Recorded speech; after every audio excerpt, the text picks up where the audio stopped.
Go ahead and close your eyes if you can. Relax your forehead, smoothing out the corners of your eyes and your mouth. Unclench your jaw and relax your shoulders away from your ears. Together, we're going to take a nice deep breath in through the nose and exhale out the mouth, letting go. We're going to take another deep breath in through the nose, filling up your diaphragm, filling up your lungs. One more. Hold and relax. Exhale out the mouth. Gently opening up your eyes if you could close them. Welcome back to Mindful Moves with me, your host, Daniela Jensch. Today's episode is going to focus on being seen, being exposed, being vulnerable. And naturally, this is something that I think I have a little bit of experience in, sharing my thoughts and sharing myself online in a public space. But this is a little bit more than just online, right? This is the fear and the feeling of being seen and how that can make some of us deeply uncomfortable, and how we can, if it's something that you'd like to work on, how you can teach yourself, how you can expose yourself, how you can slowly work up to being seen. This is for people who have always wanted to share certain things about themselves. Maybe they wanted to start something new in their small town. Maybe you wanted to be an influencer. Maybe you wanted to start a podcast or start a YouTube channel, or simply just exist. Maybe wear a fashionable item piece, but you're worried about what the people in your nearest family would think, or in any way being seen, in any way stepping out of that comfort zone, right? I think that a lot of us have been conditioned. And I mean, this is a natural human thing. This is really a normal thing. So number one, notice where it comes from, right? It isn't a bad thing that we want to be part of a community. We do. We want to be loved and accepted and seen and appreciated for who we are, our real authentic selves, right?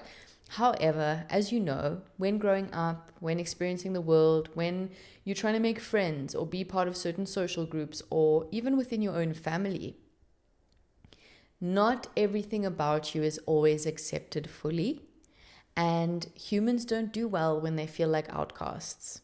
Because deeply within us, within our neurology, within our beings, within our how we are wired to connect, we are destined and need community.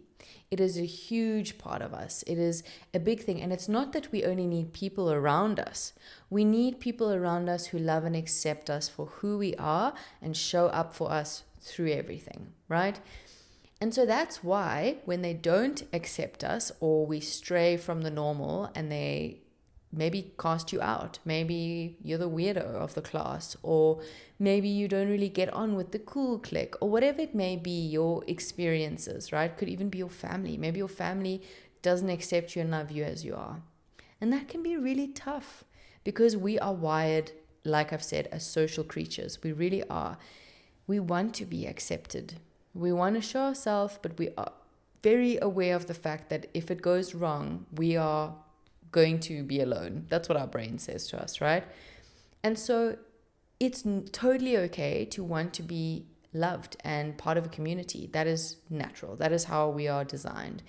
However, what this does to us in the long run, and it's not just about wearing a certain outfit that you see fashionable, someone else thinks is crazy and stupid.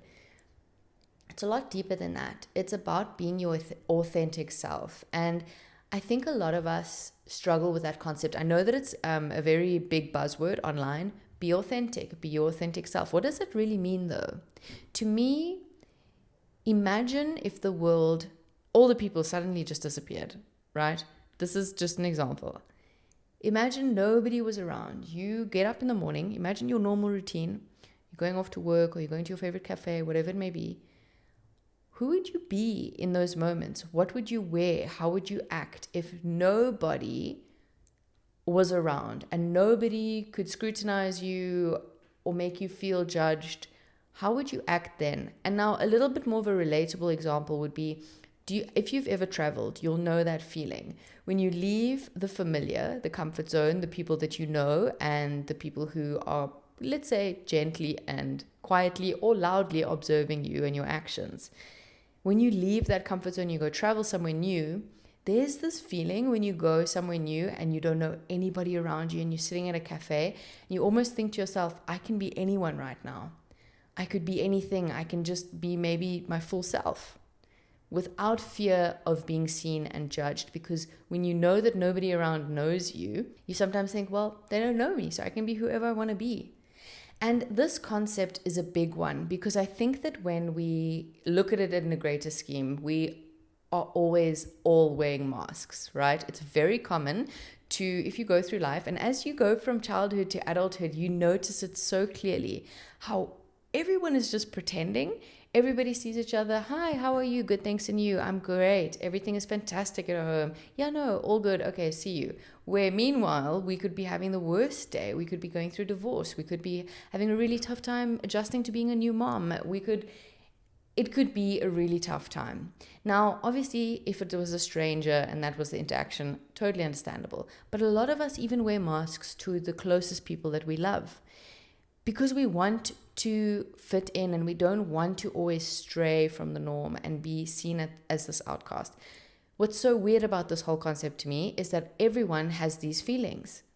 No human is just living the perfect life and everything is fine all the time. We are always going through ups and downs in our life. That is absolutely the only constant. And so while we are actively thinking that we need to connect through all being the same and kind of in a robotic motion, how we truly and authentically connect is by being authentically ourselves. Because guess what? When you're vulnerable, you open up a big wide door for the person around you or the people around you to be vulnerable too, to feel less alone.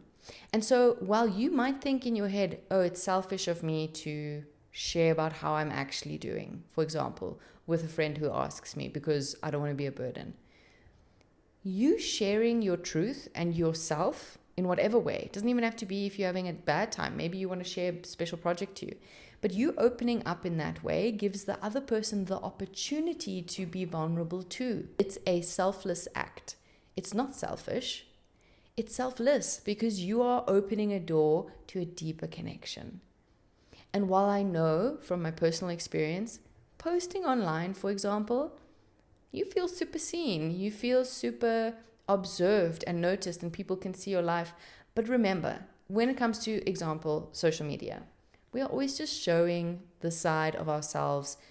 Usually, I guess traditionally it's been like that up until now, where you just show the self, the highlight reel, right? And that's a big reason why I wanted to start talking about these things in this podcast and sharing in this way, is because I am so tired of pretending, and I'm pretty sure that everybody else is too. I think it's okay to talk about things that actually are happening in our hearts, in our heads, in our nervous systems, and help each other grow from there. I learn so much more and I connect so much deeper to people who are sharing their truth, because it allows me to enter a space of truth within me as well. And then I can choose to share that or not. And so if you ever have this, and I'm sure that you have, we are all basically living the same lives. And we so often think that we're not, but we usually are. A lot of us are feeling the same emotions. If you've ever felt, for example, someone that I know asked me the other day, isn't it scary putting yourself out there? Or isn't it scary to record yourself and put yourself out there? And something I really want to mention here is intention, right? A lot of us forget that because we get so hooked into social media and posting and this online presence, because remember where it started. It started as a highlight reel. Then, and something that's really important to note is that these are all, number one, platforms for connection. That's how I see them, because that's my intention going into it. But number two, it's also a platform to share and to grow community And also, it's a big marketing tool. And I think a lot of people have forgotten that social media, it is a beautiful place to be creative. It's a beautiful place to share and bear. This is what I do. But people also forget that this is the way to put yourself out there. And the only way that you get traction in what you're doing is by being seen. If nobody sees what you are doing, how are they going to be given the opportunity to support you, to believe in your cause, to run with what you're doing? It's so contradicting to me that people think that this is just for likes and for followers. And like, that is so the last thing on the list that it should be. And I urge you to start flipping the narrative a little bit with whatever. It might not be social media, but for me, this is the most relevant example. What is your intention behind putting yourself out there? Because I can almost guarantee you that if you are doing something in your life, whatever it may be, and it feels meaningful to you, and it feels like it's got a good intention to you, I promise you people will feel that. When I sit in this chair, my intention is to open up, share my thoughts, sit here and share, because I know that at least one person might feel, oh my God, I'm not alone. I'm so grateful to know that. And they could share with a friend, or they could share to me, or in their personal life. And this is how we breed connection, is by making people realize that we are really all just going through it. We are all going through it, the ups and the downs. And so if you have had this feeling before, of feeling nervous, of feeling scared, and of making yourself and shrinking yourself to be as small as possible so that nobody sees you, I see you. I know what that feels like. And I know that a lot of us in childhood or early childhood experiences, maybe in school, maybe caretakers, whatever it may be, maybe your environment was never safe to be seen. Maybe the smaller you were in whatever circumstance, this is not just childhood, maybe you're in a marriage that was super toxic, or a relationship, and the smaller and more quiet you were, the more safe you were. Remember that everything I talk about links to your nervous system.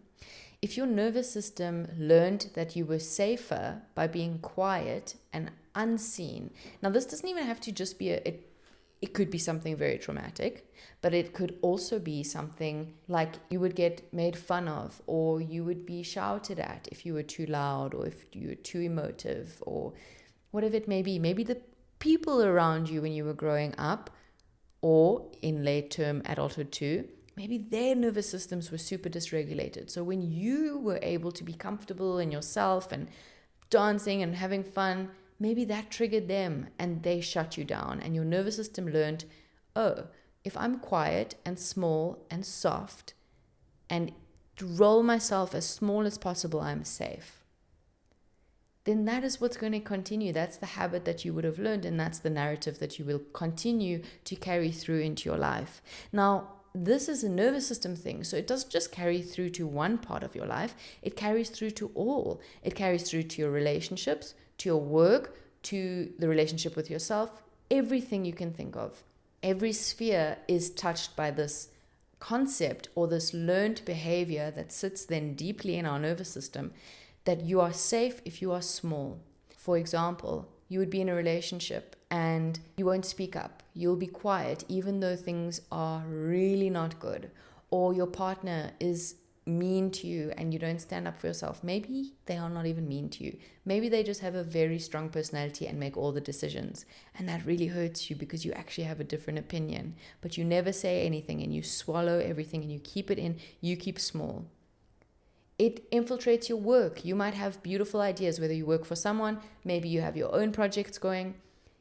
If you are scared and your nervous system tells you you are safe when you're playing it small, how is it that you're going to put yourself out in the world? Now, when I say out on the world, you do not need to put yourself on social media if you don't want to. But maybe there's a community within your town that you want to. Maybe you want to start pottery lessons and you would need people to come to that actual class.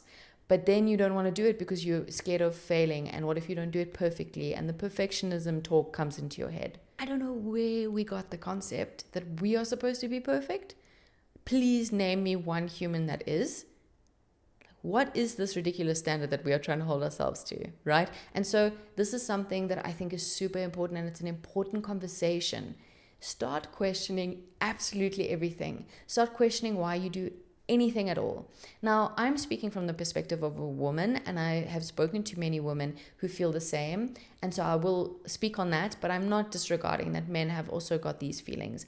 From my perspective, though, as a woman and other women that I've spoken to, it is particularly rife in this sphere, because women often have had this feeling of having to be smaller than, having to make themselves small and not really being seen as an equal. And this has been something that has gone through history, right?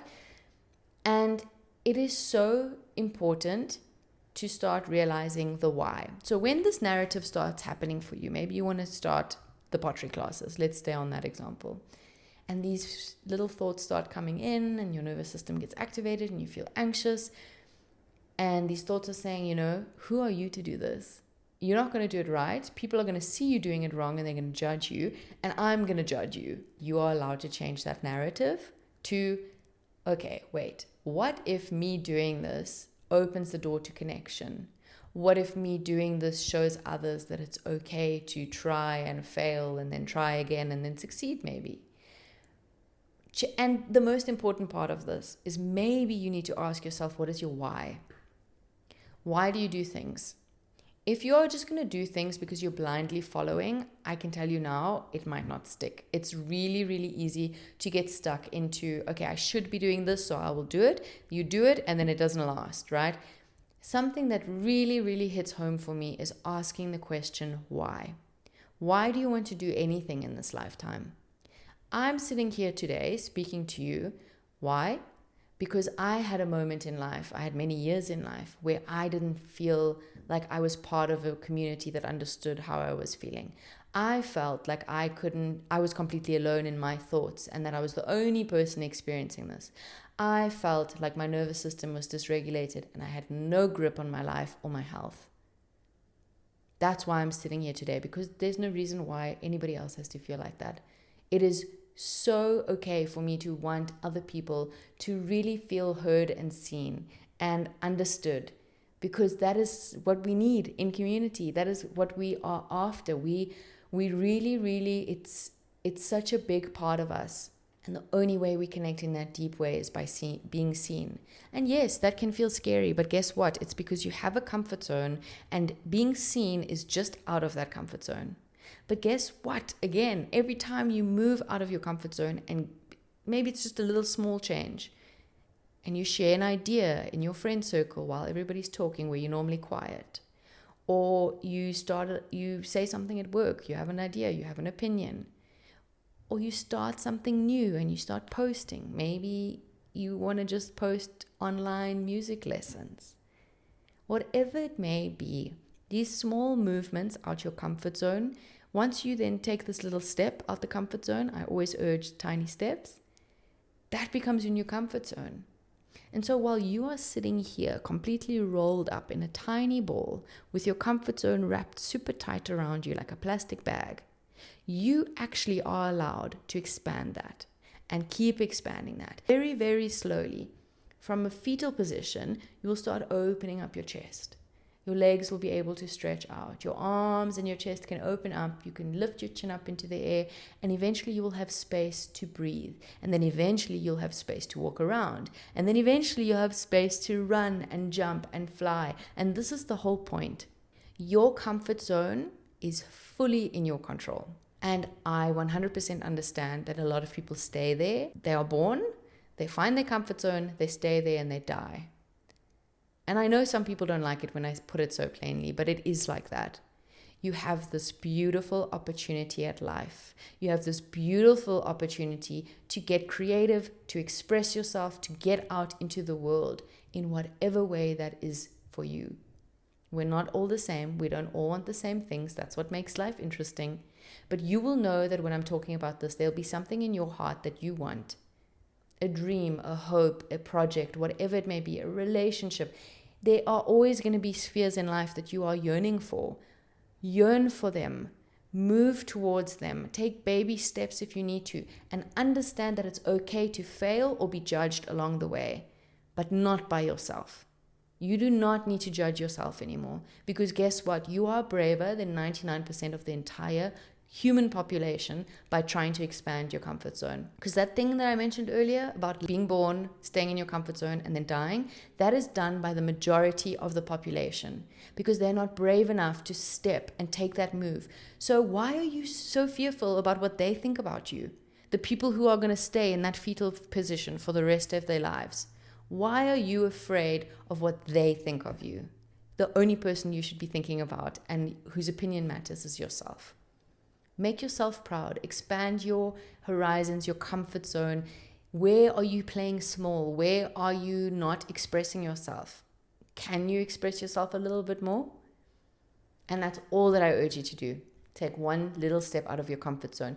And yes, that might feel, or that might lead to you being seen, because naturally when you put yourself out there, whether it's just a romantic partner, or you go on a date for the first time in a while, or you start a project, or you start, I don't know, you want to do pottery classes, whatever it may be, that does mean that you might be seen, and that can feel scary. I'm not saying that those feelings are irrelevant. They're really not. You're going to have to sit with them.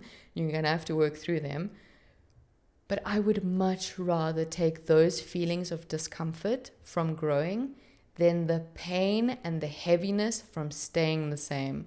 I would choose that any day, because past that discomfort comes growth and comes joy and pride and this feeling of life, like you're living again.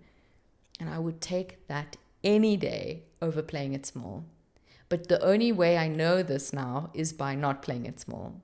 So I know that when you're in that position, it can feel like this is way too scary. And don't let people tell you what's scary and what's not. You get to decide. You get to try. Your life might be totally different to mine. And I urge you to sit with that and sit with what feels big for you, what feels small. Make a list. What are tiny little steps you can take towards being seen? Because to be seen, oh my goodness, on the other side, it is the most beautiful thing to be seen in your authentic self. Like, this makes me emotional, because being seen for who you truly are is the rawest form of human connection, and it is so beautiful. This is what we're made for. And you are depriving yourself, number one, of that beautiful feeling. But you are also depriving the world of knowing you. And that world could be just one person. You're depriving them, because all of us have this beautiful, beautiful light within us. We all have this magic within us.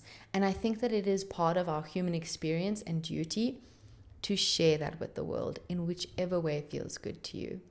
So just know it's okay to feel scared. It's okay to look at your comfort zone and think, I just want to stay here. But you also have a very big opportunity at true connection, at true living, at true growth and expansion. And I promise you'll feel it from your head to your toes. Your chest will completely open up and you will feel like you're living again. Those tiny micro steps that you're going to take outside of this fetal position and slowly start opening up are going to be what really makes life worth it. You don't even know what's on the other side of that. There is so much to gain. You know what it feels like in your comfort zone, right? But you don't even know the opportunities and the light and the love that sits on the other side of you just being uncomfortable momentarily.